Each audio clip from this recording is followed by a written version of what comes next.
Introducing The Fiber, brought to you by LiveOak Fiber. This open forum is meant to inspire, empower, and set the record straight for consumers and better broadband enthusiasts alike. I'm your host, Kimber McCafferty. Thank you for tuning in today. We have two special guests, President of LiveOak Fiber, Jody Kraft, and our Chief Revenue Officer, Steve Smith. And we're just going to kind of peel back the layers of how you all got here today, how LiveOak Fiber is in business, what it's doing for the communities in which we serve. So, Jody, I was going to start with you today to talk a little bit about your history. How long have you been in the industry? How did you get here? What's going on?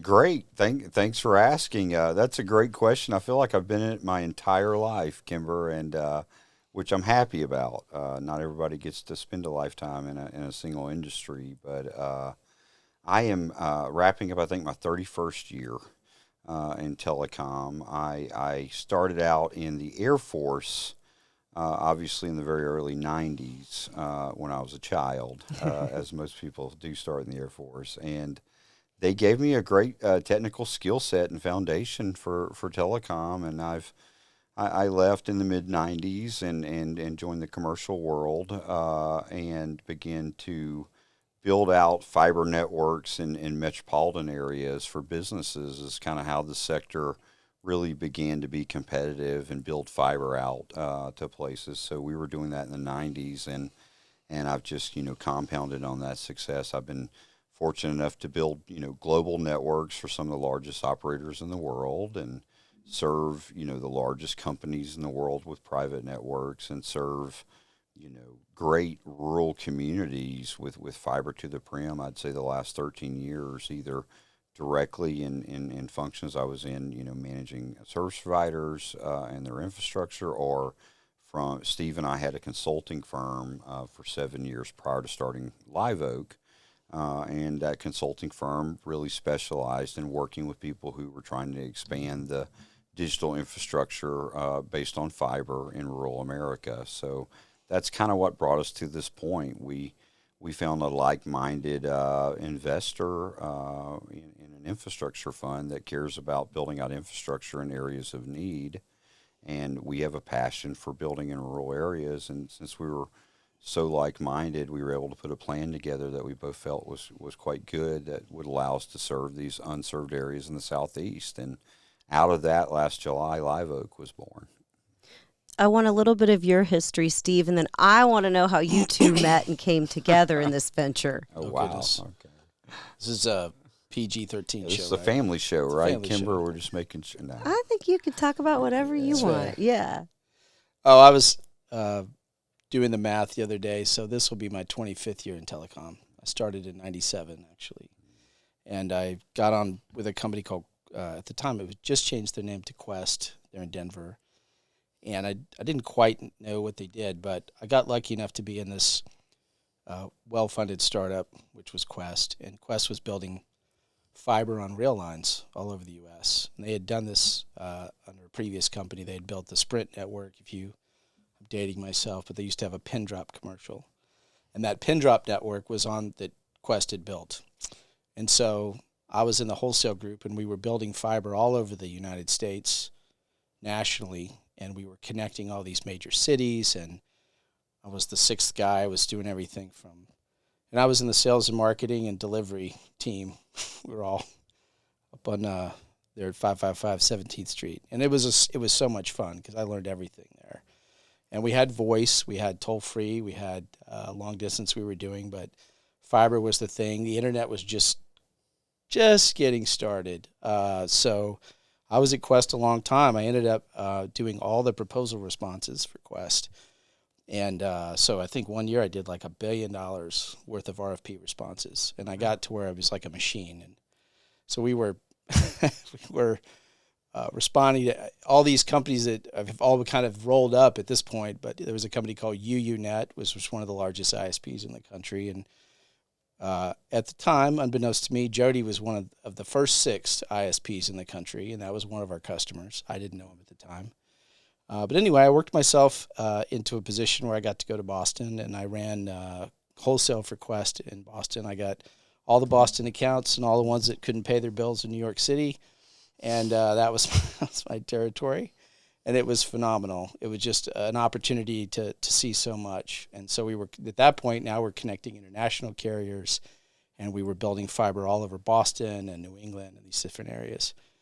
And then after that, I've just kind of worked with different operators on companies that were at a place where they needed to grow. They needed some fixing. Mm-hmm. They needed some re-engineering, if you will. There's a lot of companies in telecom. After 96, there was a boom of companies wanting to be a part of the gold rush of deregulation of voice and minutes and services. And so over time, those companies start to consolidate, and some are good and some are not so good. So I was lucky enough to work with some people that wanted us to fix them, and so I did a lot of that work, and ended up crossing paths with Jody at a company in Texas. That's usually how it happens in telecom. All roads at some point will go through Texas. And we met there, and then Jody was working at a company in Arkansas called Ritter Communications, and he had called me to see if I would know anyone that would come down there and interview for to run wholesale for him in sales and marketing. And so I gave him some names, and he kept calling me back. So I ended up going back to interview at Ritter, which I did not expect that I would be moving from Colorado back to Arkansas. Okay. I know my family didn't. And I just couldn't pass it up, because at the time, Arkansas was kind of a black hole for fiber. They had maybe one route, maybe kind of across the state, and they had little island networks, but they didn't have a lot of connectivity in the state. This is 2011. And so I ended up taking the job. I moved my family down to Arkansas, and Jody was one of the leaders of the company. And I ran sales and marketing, and we did a lot. Yeah. We built a lot of fiber. We built a couple thousand miles in a few years, and we did. I think the first project, which I liked, that we worked on was there was a telehealth network in Arkansas, and at the time Arkansas was ranked 52nd. Okay. So beneath Guam and Puerto Rico for stroke response. And so what the state did was they said, we want to set up telehealth in Arkansas. We want to have a rapid response network. So when patients come in, we can rapidly identify these, if they're having a stroke, we could diagnose them really quick. And the best way to do that in some of the rural areas, they didn't have like all the technology or all the doctors, so they wanted to do this telehealth network.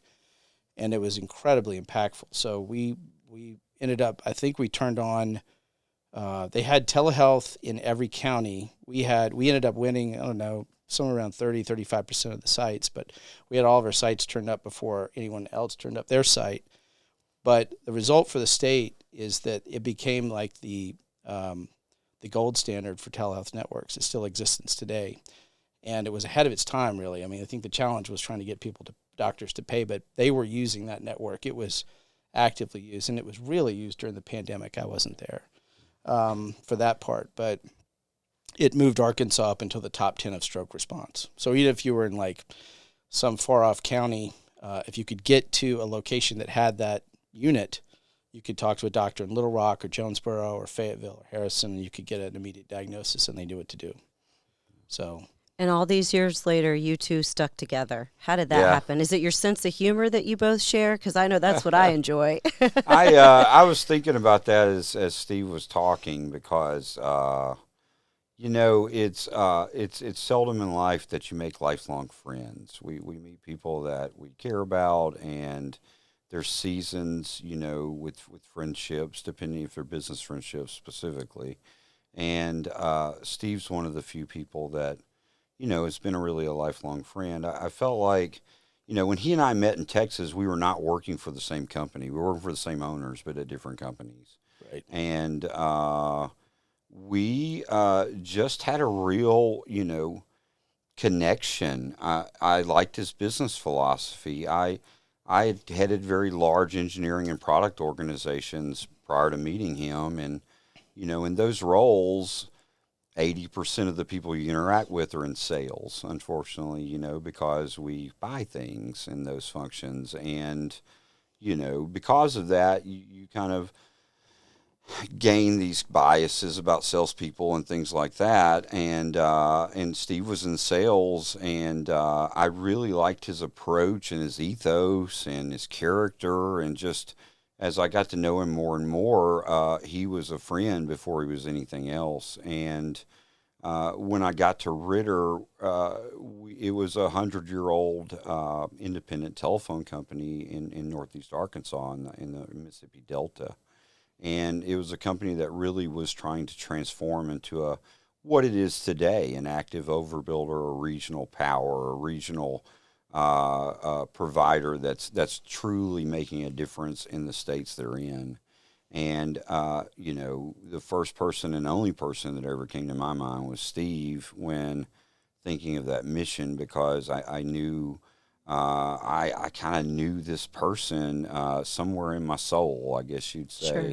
And I knew he was the guy for it. And, you fight enough battles and slay enough dragons with people, y'all are together. It's and he and I prefer to work together, which is an odd thing for close friends. And we have those that know us well in the industry know we have a little different tilt to our personalities, and we do make jokes a lot, and we have a good time while we're working. And Steve's tolerance for that and mine, I guess, are equal, and we just. It's been a great partnership for, going on probably 13 years now. You're both a blast to work with. I have You two are laughed. the reason I'm here, and I don't mind saying it. No, Well, that's it's been your kind. passion for Right. it. Yeah. I've segued from a totally different industry with a little blip in my radar in telecom in the past, but it's your passion and how you fuel it, and your knowledge base of how long you all have really been doing this. It's the fun part of sitting down with both of you and kind of, again, peeling back the layers for somebody listening that doesn't know a lot about telecom but knows they need fiber, for their home, especially in these outlying communities Right. that we are setting up shop and servicing. And so how did we get here today? How did you go from practitioners of broadband to consultants in the industry, and now you're back in the grind? What brought you full circle, and why? God bless the broken roads. God bless the broken. Oh wow! So I think what we did at Ritter, and it was natural. We just, like he said, we are lifelong friends. We're aligned on so many things, and not aligned on other things, which makes it fun and interesting. I know he has laughed so hard that we actually have had to pull the car over because I've gotten tunnel vision. Yeah, we've gotten sick. Right? Gotten You've sick had of me it. laughing like this I the know. first year here. It's Honestly, just, you have to, right? Have to. So I think that the fun part, what we saw was explosive growth Yes. at that company. And we knew that that's how we came up with the idea for our consultancy, which was we felt like there was other operator. If there's one, there's got to be a lot more. And there was more. I mean, the day that we opened the doors at Ronan, the phone was ringing. We had great customers right from the beginning, and they were all very similar. A lot in the beginning, we did have quite a few smaller rural operators that really appreciated some help with either the technology side or the product side or the scale. And then later we ended up, I think if you get to know us, we're not going to write you a 400-page report about why you should do something. We'll probably get it down into 2 pages. sure. And everything in the 2 pages is good. Like it's Needed. All 2 it's pages. all needed. All 2 pages But are you don't needed. need the other 398. We do our homework, but some people were like, I don't think you did your homework. And then some people were like, I'm going to take that and I'm going to run with it. Right. And I feel like what I love about LiveOak is we're doing all the things that we've suggested to other people. We haven't changed anything. These are all the ideas and our thought process, everything that we're doing, we've been doing for 7 years. Now we just get to put our money where our mouth is, so to speak. Yeah. And walk it out. Yeah, and kind of how we got to LiveOak was like I was saying, we met. It wasn't that we put together a business plan for a fiber operator and went and tried to find someone to fund it. It was really through our consulting firm, we developed a relationship with the private equity, funding community, and we met Infrared Capital Partners, which are our financial partners, and they, build infrastructure around the world where it's needed. They had not built any broadband networks in North America. They didn't have any investments like that. They built highways and they built wind farms and hospitals in the Bahamas and for areas that can't quite afford long-term large investments. They're a great vehicle to do that, and they bought in on the vision of rural America needing connectivity. And they said, we want to do something that we call it greenfield. It's a term in business. It means nothing's been done there. You do it new. And they said, we want something greenfield. They wanted something to invest in where every dollar invested immediately impacted that community. Yep. If they bought an existing operator or someone that, let's say they're more than 20 years old, in technology companies, you have a lot of costs that go to things that are dying, to maintain dying things. And it stifles your ability to bring new technology to the market as you grow. And they understood this, and they said, we want the latest and the greatest. We want a real infrastructure improvement in our investment. And once we understood that, we quickly, got our arms around, what markets we felt had the greatest need in the Southeast where we could start, what areas definitely had the need that we could expand to. And we've had, the absolute confidence of the firm since then. We've executed the plan, and they've been the absolute best, funding partner that we could ever find. So that's kind of how we got here. What led you to Glenn County, Georgia? Knowing some of the statistics Right. that you just said, I Right. understand this hit that data mark. It did. But between Glenn County and Okaloosa County, and for those tuning in, we've been tasked with disrupting the Florida-Georgia line from as far east as St. Simon's Island, Georgia, all the way west over to the Florida Panhandle, Destin. I think we're looking at Panama City, and where we're already expanding our footprint in areas, seeing the demand for this superior solution that we're Right. bringing to market. So how did you two guys, though, settle on, we're going to Florida and Georgia, and this is where we're headed? You get credit for Glenn County. Well, I appreciate that. I You don't know if I absolutely do. get full credit, but we're old guys in the telecom industry, so we've been fortunate enough to have a relationship with construction companies and engineering companies Yep. in the region, and I have this accent, right? And No. this thing, it is what it is. I've carried it my whole life. I've not lived in Louisiana for decades, but I grew up there, and it stays with me in my mouth, I guess you'd say. So, I needed somewhere where they'd actually understand what I was saying, so we picked the Southeast. Yeah, that's right. And Steve, Dad's from Mississippi. Steve went to college in Arkansas. He might sound like he's from Denver, but he's a Southern boy just like me. And we have our heart for the Southeast, so we knew it needed to be in the Southeast. Okay. We also knew that there's a lot of providers not making investments here, so we knew it was a dire need for our services in the Southeast. So it was a great match there. And then we began to look at areas where investments had not been made for some time. Okay. And it led us, to probably 4 or 5 different counties in the region. And we visited, I did by myself the first trip. I came to Glenn County, and I stayed on Jekyll Island, which is a beautiful, a state park that is, if you've ever been in the region, Jekyll Island is historic. But I stayed there, and I witnessed over a week as I traveled through the county. I would go to pay for a meal or pay for my gas, and the point of sale machines would be out. Yep. 1 or 2 days that week. The first week I was here, they were out all day. And and as we met with the civic leaders here, the county officials and the city officials, and Econ Dev, which is world class here in Glenn County, man, they're blessed to have the Yes. Econ Dev team they have. It became obvious that this is a growing area with a very diverse population, perfectly capable of supporting an investment in infrastructure. And we just kept saying, I don't know why nobody's done it yet. Like, Right.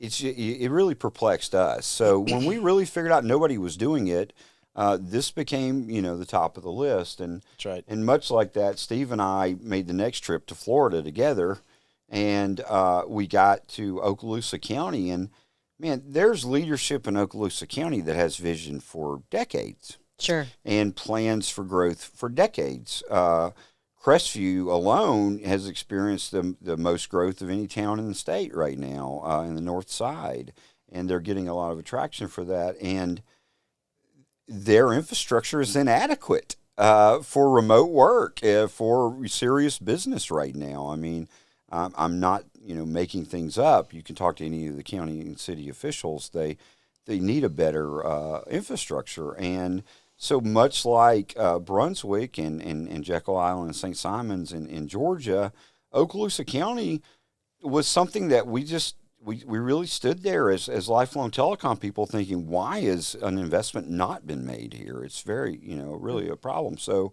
we chose two of the most beautiful places in the Southeast.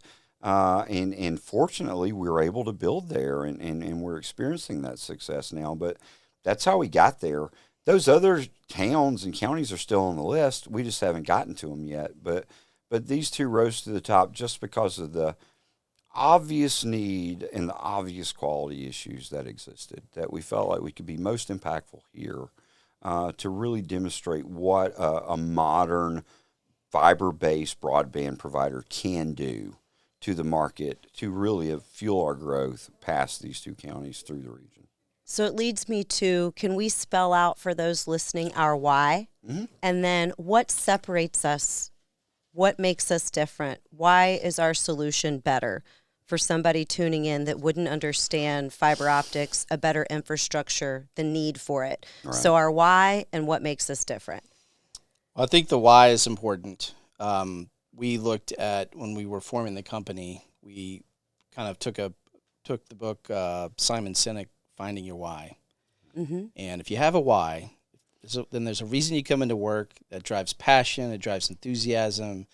It wants you to be a part of something bigger than yourself. And so we decided to come up with a why, and that has driven everything that we do here. And our why is that we improve the quality of life of the communities we serve through our technology. And our technology at this point is broadband infrastructure. And that's going to enable people to share ideas. It's going to connect small businesses. It's going to allow people to do things like, video conferencing, telepresence, all these things that they have not really been able to do. That improves their quality of life. Like during the pandemic in Clean County, they struggled with remote learning because the connectivity is not here. So maybe in other states, like in Colorado, it's fine. Send everybody home. They can work from home. They couldn't do that here. So, and if you think back to the early days in the pandemic, that was kind of terrifying. Like, I'm going to send my kids to school. We don't have the ability to, do what other places do. I mean, that's a problem. And so we felt like that, when we're done, that won't be a problem. Yeah. So yeah, well put. I any of us of any age, older than you, Kimber, remember a day where telephone was the communication service. You didn't have the internet. Sure. And the quality of the phone calls then were great. That like Steve pointed out, Sprint had a pin drop. You can hear a pin drop on our fiber network commercial. And now I challenge you to think about the mobile operator commercials that are there, because mobility dominates the voice space. If we use voice services today, we most of us use it over a mobile phone. Here, I've got mine right here, right? Sure, right. And tell me which operator could tell you your calls are always going to work and they're always going to be exceptional quality. I don't think they can. Right. Right. We, as a consumer base, have been conditioned by a poor quality experience over the decades. And I know it's not acceptable. Steve knows it's not acceptable. People that build networks and know what these things are capable of know that that's not acceptable to someone at their house or their business in these communities. If we're really going to improve their quality of life, we have to provide something reliable to them, and we have to sell them exactly what we're telling them we're going to sell them, and not, an idea or a concept that may be a possibility. Not a marketing concept. Not a marketing concept. And technically speaking, what does that look like for the consumer at home? Where they're used to seeing cables hanging. How are we deploying our fiber? What makes it different? I think something that's super special about these markets too is they're both coastal communities. Yeah. They're used to natural disaster. Yep. I've lived it and breathed it most of my life, and statistics today show people want their internet back sooner than they want their power, because they need to stay connected. So how is our technology different in that arena? Great question. We've been really thoughtful about this, and we really do see this as a differentiator, and what we're offering is we are in coastal regions. The current incumbents that serve these regions, their plants are all hung on telephone poles and power poles. They're exposed to any environmental effect. There's active electronic elements hanging on a pole with a battery stack that if a strong wind comes, knocks that down, you affect whole neighborhoods or whole areas of town. And we knew that would not be living out our why if that's what we chose to do. So we've chose, and we're making the investment to bury all of our plant. Our plant is on average 3 feet below the ground to everywhere that it goes until it appears inside of your house. Okay. And, it's very difficult to affect things that are 3 feet under the ground during wind and rain events. Thank God we don't have a lot of earthquakes in the region, but we do have wind and rain. And so we can avoid those issues. No active electronic piece of our infrastructure exists out in the elements. There's only very few active electronic nodes in our markets, and we house them in micro data centers, we'll call it, in areas where they're air conditioned and they're generator backed up, and they're hurricane grade facilities so that the facilities aren't knocked over. And then everything outside of that building is buried under the ground and does not have an electronic component to it. It's either mirrors or pieces of glass. So we can ensure a much better experience. I think we had a major weather event in Okaloosa County 2 weeks ago that took a lot of the power out for the county. Obviously, telecom services were down, and we actually had 0 customer outages through that, other than, people that may have lost their power when they came back on. They saw the service, but our service was always available to those homes the entire duration. So we feel like it's proving itself out as we come through this kind of weather season. So obviously we're creating competition in these markets, and just in the light of being transparent and authentic. So competitors want to talk about they now are going to offer fiber or something like this. How does their perception of an upgrade differ from ours? Because it's still not the same. And from an infrastructure standpoint, it's something that at the helm of marketing, we're getting asked that by the consumer. Right. And we'll lead into how our packaging of what we're offering our customers is different. But I think we're living in a day and age where we need to spell this out for our consumers, that we are creating competition in these markets. We understand it. Right. And as they come back and try to beef up or bolster that competitive race, how is their infrastructure lacking versus ours to say, it's still not quite the same thing? Right. Yeah. What does that look like? I don't want everybody to have to become an engineer to understand the answers, but in layman's terms, the technologies that each of us use are different, and those technologies dictate different things. There could be there's fiber optic components in every one of the architectures that a cable company, traditional kind of cable provider would offer. There's pieces of fiber optic in that plant, okay? If you're a traditional kind of wireline DSL provider, which there are some still in our territories, the areas that aggregate all these copper lines, there's a piece of fiber that goes there. Sure. And so, the challenge is, or I find the odd thing about our industry is we kind of want our customers to be engineers because we sell them speeds of internet, which if you're not an engineer, what's the difference between 2 and 5 really? Most people can't define that, 2 and 5 gig. And I find it ironic that we do that, and then we also bank on the fact that they're not engineers, so we tell them we have fiber in our network. Right. And so I think the only saving grace in this is it's to the point, the marketing rhetoric is so out of hand that Bait and switch tactics, exactly. hidden fees, Yeah, all of it. we've got a magical Wi-Fi router that makes my whole city network better because you got a. I mean, come on, that's just a lie. So the FCC, the Federal Communications Commission, has mandated and began rulemaking Yes. around the equivalent of a nutrition label for your internet service. And I think that's what the consumer actually will be able to rely upon, because there's strict rulemaking around what we can say in those things, and whatever we say in those things, we have to back up. Right. Just like I can't drink a Coca-Cola and expect it to be 10 calories. If it says 10 calories, they can't do that, right? Mm-hmm. So it's the same deal. It will tell what throughput you should expect on average, like how much, what your connection speed is on average, up and down. It'll say if there's any data caps, which a lot of people in the landscape have data caps, which we would never do. Our internet's unlimited. Why would we limit yours? Right. So, we try to pass on advantages for building networks. So Yes. these kind of things have to be identified in those nutrition labels. And things are underway that we'll probably see these emerge early next year. And then, much like we do with our food that we're consuming, we have a better idea of actually what we're buying and the quality of what we're buying and the reliability of what we're buying at that time.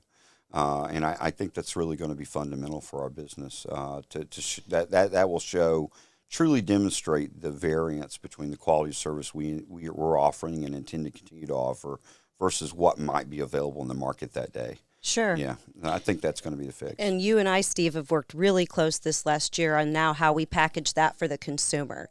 Right. So what does that look like for the consumer? How are our packages different? What can they expect? What are symmetrical speeds for people who don't understand symmetrical speeds? How is our pricing different?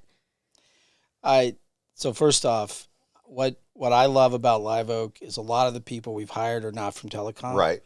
That was completely intentional. Because if the voice and the lens that y'all bring to the conversation, you're asking the questions that our customers are asking. That's right. They know the price they pay. Right. I don't That's know how many right. gigs. They know I know what I get. I buy the bill every $80 month. plan. That's right. That's how they say it. I know. That's right. Yeah. And they don't, they think the internet is the Wi-Fi signal. Yeah. Right. Right, The internet's right. out in the house. Right. They don't say the Wi-Fi's out. They say the internet's out in the Right, house. exactly. So- and that is the experience. The internet is out when that router goes down, Yeah, right? the experience is out. Go for what we And there's all these kind of things like Jody kind of talked about where you get customers accustomed to being an engineer. Like, do I have to buy the certain package on the download to get the upload, and how much upload? I mean, that's absolutely ridiculous. So we just tried to make it simple. I know this sounds shocking. We tried to make it plain English. If you buy a 500 meg speed or a 2 gig speed, you get the same upload speed as the same download speed. There's no, I buy 2 gigs down, I get 35 megs up. Right? Which is common. Very common. Right. And you're going to get the 2 gigs. That's what Jody mentioned. In fact, when we were doing the packaging, that was something that, as we were starting to roll the products out, it was obvious to us that we had to give the speeds had to match what the customer's actually experiencing. Right. Not what the capability is on a downhill with a tailwind and no one else is on the network. That's not real. What are they what are we going to guarantee that they're going to get? Right. Just like any other business when you go in to buy something. Right. I don't go buy a shirt and then I leave but do you want the extra sleeve? Right. So Right. we're not You want banking on what buttons? they don't know. No, we're not banking on No. what they don't know. And, I think the other big trick is this data cap thing. Mm-hmm. There is no lake internet, that is going down every year. It's no limit on it. Like the internet was built off being limitless Right. and connecting unlimited amount of people to unlimited ideas. That's Full the whole ubiquity. Full ubiquity. That's right? the It's whole everywhere. concept of it. Right. And then someone's like, "Yeah, why don't you drink the milkshake with a coffee straw?" Right. And Right. pay extra for it. You want a bigger straw? Here's 2 coffee straws. It's Right. absolutely ridiculous. And what Jody says is it pushes the consumer back to have to engineer. Kids, I don't think you can stream Netflix today. Now, Right. they don't know exactly why. Right. They couldn't tell you, but now they're in their mind they have some meter running. Right. Now they're limiting their use of the service. Right. Yeah. Yeah. In other service Stupid. providers, you get customer service reports for slow internet. Have I know Yes. you've experienced where you're like, my internet is slow, And that's perplexing to us because there's a certain speed we give you, and Right. if your internet's slower than that, you're not getting what you paid for, right? And I'll challenge the audience that listen to this. If you're in a small business from noon to 2 p.m. At peak times? Check your speed, and that's what speed you get. And That's right. if you're at home from 7 p.m. to 11 p.m. in your time zone, check your speed. That's the actual speed you're going to normally get. Right. We've engineered and been very thoughtful about building a network that I don't care what time of day it is. You should be getting what you're paying for. And the nutrition labels and things are going to back that up. That's right. Yeah. How much has broadband changed since you two started in the industry? Oh, wow. Tremendously. Oh, I'm going to date myself if I say Yeah. this. Well, I can give some examples. You please go ahead with yours. Well, I'll tell you the one that I like to tell is before I left Quest, the big business was dial ports. And I'm dating myself, but AOL used to send out and if you don't know what a dial port is, it's a phone number that connects a 56K modem. And so all the rage was tens of thousands of these dial ports that they would have connecting an internet router. Right. And AOL would send out a CD. Here's a million phone numbers. Like if you're in San Jose, California, here's the number you call. Right. So you don't even have to dial long distance. Right. And whatever. Anyway, they had all these numbers. So those are dial ports. And I had a customer that said, we are going to have music jukeboxes in bars and restaurants in the United States. And I said, okay. And what is it going to do? It said, well, people are going to order songs at night. And the next day, it's going to hit that 56K line, and it's going to download music from Canada. This is around the days of Napster. There is no iTunes, okay? This is like musical, so I don't want to infringe any copyright stuff, but the music was, at this time, it was not in the United States. Okay. But anyway, they're going to download the music. And then the next night, like if someone comes in and orders Bob Marley for 5 days, it's going to just continue.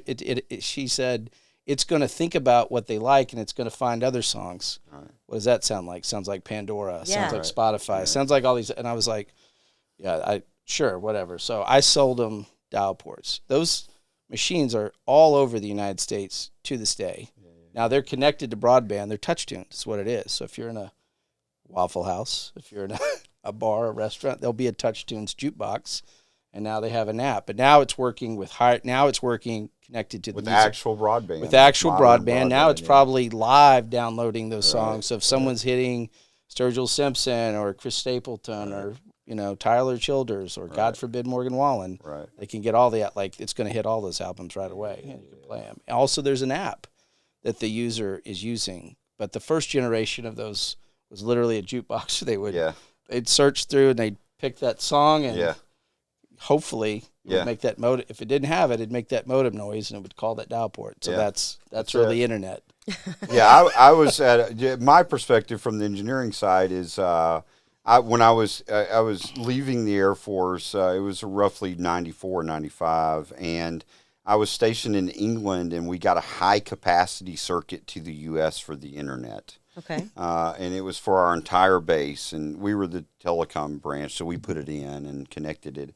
It was from Sprint International, and it was 1.5 meg. It was 1.5 meg, and it served the entire base in England. Oh, wow. Of personnel. And it was so incredible to me that there was a joke in my facility that I was the internet connectivity monitor because I would sit and watch the web page load like this on Mosaic, right? And be so excited I could read, CNN or whatever it was. But it loaded like line, and you saw it almost like it was printing out in front of you, right? Yep. And now we're offering, today up to 5 gigabits of connectivity to someone's house. So in comparison, that's 500,000 times the capacity that we use for an entire facility, a whole base of about 300 people in England in 1994. So it's beyond fathomable. the capacities that we're able to offer homes now.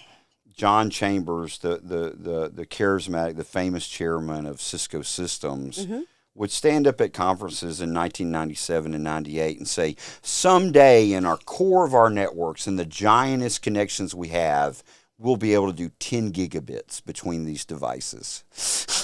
And now they're to the homes, and we're running terabits in our core, which unfathomable. So it's an exciting time to be in our business. And the good news is all the go forward stuff is enabled on fiber optics. It's the best medium we have. Yep. It's the longest term evolution path we have. As long as we find more ways to distribute more wavelengths of light through these tubes of glass, we get almost unlimited potential out of them as far as usage. So we're to a point where the infrastructure now in fiber is reliable and doesn't need to be torn up and replaced every 5 to 10 years. We can rely upon that infrastructure now, and now we just change electronics and optics that fire across these paths as we go forward. So it really enables us to be quite future-proof as we move forward on this. We just celebrated a milestone in the last 2 to 3 weeks. We're here. We've been here. How long has LiveOak been in business? 1 year. Yeah, like a year and 2 weeks now, I guess. Yes. But it's been a super fast year, right? Oh my goodness! I wake up and Wow. like, where's the last year gone? Yeah. At my house, when somebody asks if they want to get something done, my wife will say, "Is that regular people's time or is that in LiveOak time?" Because LiveOak time means you got to do it like now. All right. at a rapid speed. So We've accomplished a lot in the last year. Why the name LiveOak?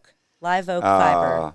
Well, I'm not going to let you move just yet. The company's amazing, and the team, yeah, we're 85 employees or so now, and we really didn't get serious about hiring until last October. So in all fairness, we're probably 9 months old as far as the employees are considering. And there's 84 people that come to work every day wanting to make people's lives better, which I think's freaking awesome. yeah. And, we have right at 400 miles of fiber that we've built, and we have almost 10,000 homes that we've passed already, So we are in awe. Like, that's why I smiled at him when you asked about the age, because I just don't know. It's faster than anything we've witnessed, and it's very high quality, and everybody's in the same boat, and we're so proud of literally every team member. There's not a team member at this company that we don't see every day contributing in some way to our success, and so I just wanted to, No, I love it. Bring it back. It's the make first. a point to that. It was the best career move and the first time in a long time. I couldn't wait to wake up on a Monday morning. Right, and you had a cool job. Like You had a great you're a job. marketing person. Yeah, Like, yeah. you already had a cool place to be. We were just honored to have like you here, and we Yeah. got so many of you. Right? It's been Yep. fun. We've had it's been a long year. Oh, yeah. There's been a lot of ins and outs and ups and downs, and like with any startup, my dad always tells me a startup's the ground floor is the hardest place, Yeah. but the best place to be. It is. Yeah. And to watch every employee here continue to pour their passion with Yes. their level of expertise into the brand. And that's what Right. resonated with me when we met. You're like, no, Yeah, I want to yeah. build a brand. Right. That's A right. brand. A brand. And that said so much because brands actually last for a really long time. That's right. Brands are here to stay. That's right. That's Which right. kind of leads us to how LiveOak got the name. Yeah. And no, it's been fun. I've had a great time. Good. So why LiveOak? If you live here, you know what a LiveOak Oh, is. it's idyllic. It is idyllic. Yes. It's a great tree. It's a great tree on so many levels. Number one, it's huge. It's got a massive canopy. It has a symbiotic relationship with the Spanish moss. Spanish moss loves to grow on the live oak likes to have it. The live oak tree has been in this area, in the Glynn County area. Live oaks were harvested here that were used to make old Ironsides, USS Constitution in Boston. So during the Revolutionary War, these trees were determined to be harder oak than the English trees. Right. So they were harvesting them and building ships. It was for shipbuilding.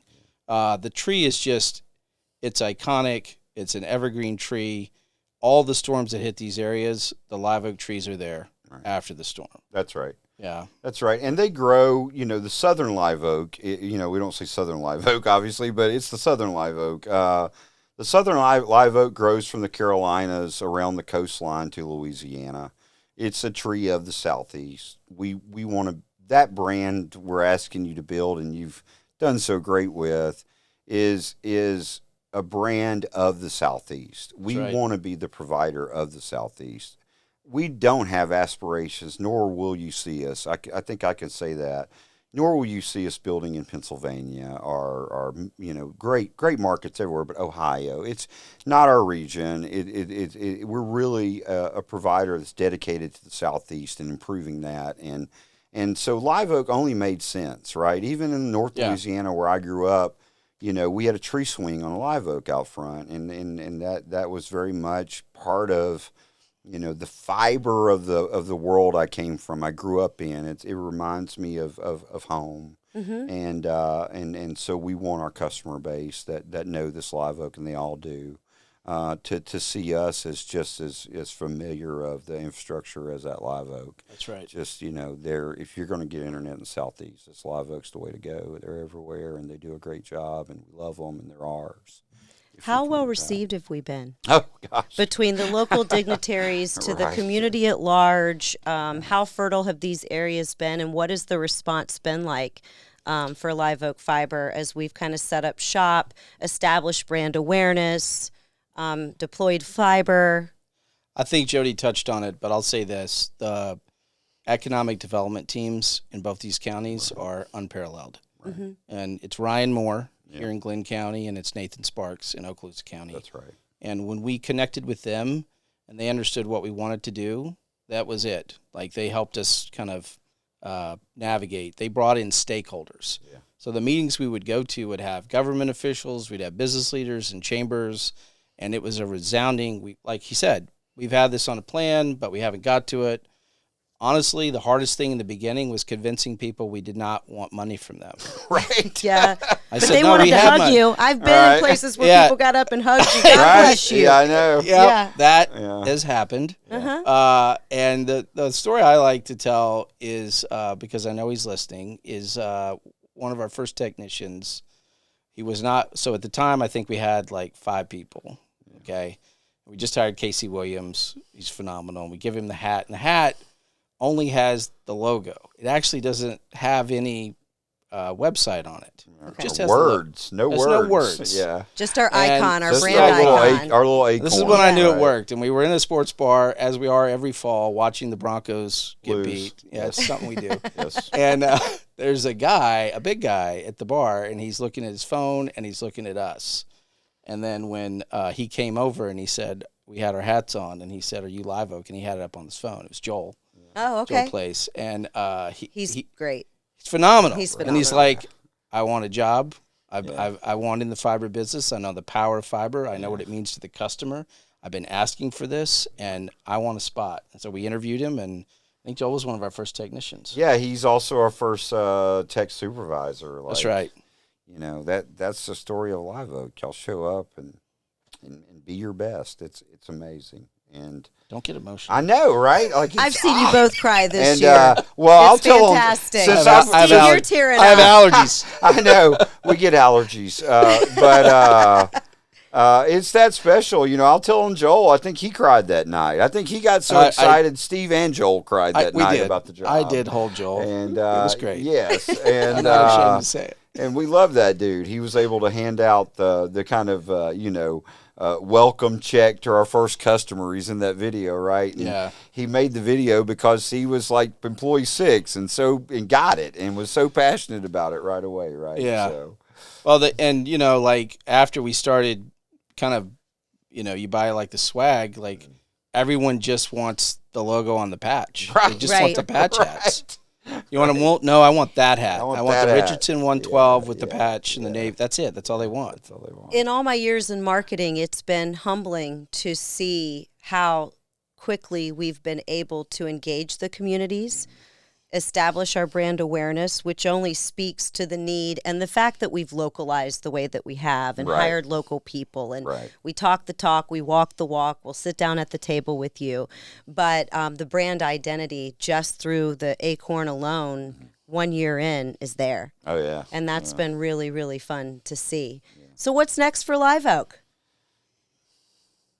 Throw you a curveball Oh, here. you did throw us. Well, Yeah. I mean, The sky really is the limit. I mean, I know that sitting behind the scenes. Yeah, we want to seem like these technological innovators, but to be honest, more growth. You know, we want to get as many households built, you know, with fiber as we can in the region, and next up is new markets. You know, we're going to be done with these first 2 counties probably early next year.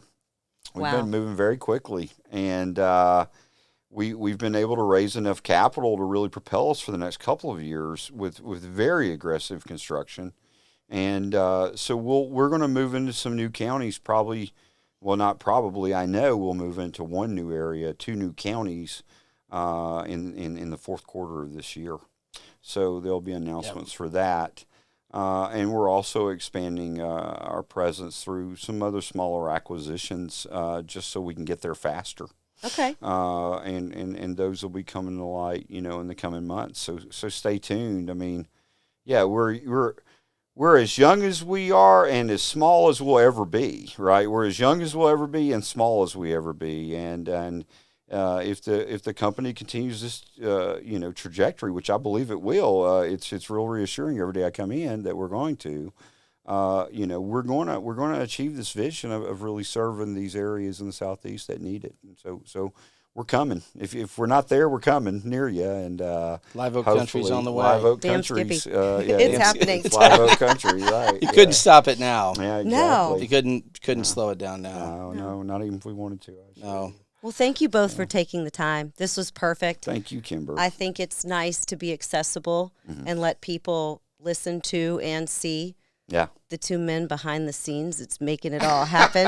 I hope You're this real. is reassuring. I do too. Yeah, I hope we helped ourselves here. But anyway, thanks, Kimber. It's as always good, and you and your team. If for those who are watching this, I mean, this is all in house, y'all. This is Kimber's marketing team, and That's right. They're an amazing group. World of people. class. World class. World So, class. Thank you. You've given us the anyway. resources to be able to do Yeah, this, and you're only yeah. as good as that. That's so right. I can thank you guys too. Yeah, we can't ask you to do a job without giving you the right tools, right? That's So that's what we're actually try to do the right thing with employees and with customers. So Yeah, we care about our culture. We do. We care about the people who've chosen to sign up for this. This is not we're not a 100-year-old company, you know. And a year ago we were a spreadsheet and a PowerPoint. So Really Met good you guys in a time. hotel lobby. yeah, well, yeah. That's how we got started. I know, and I think Through we a hurricane. And I think we all just liked that we were edgy. Everybody was edgy, so we were like, "Yeah, we're in. This Yeah, is let's good. do yeah. it. Let's roll, boys. So, Yep. but yeah, That's right. it's fanned out. The willing souls have shown up, and it's good. So yeah, Awesome. Thank you so much. you. Thanks, Kimber. Okay. bye. Bye. Thank you for tuning in. To learn more about Live Oak Fiber, visit liveoakfiber.com and feel the flow.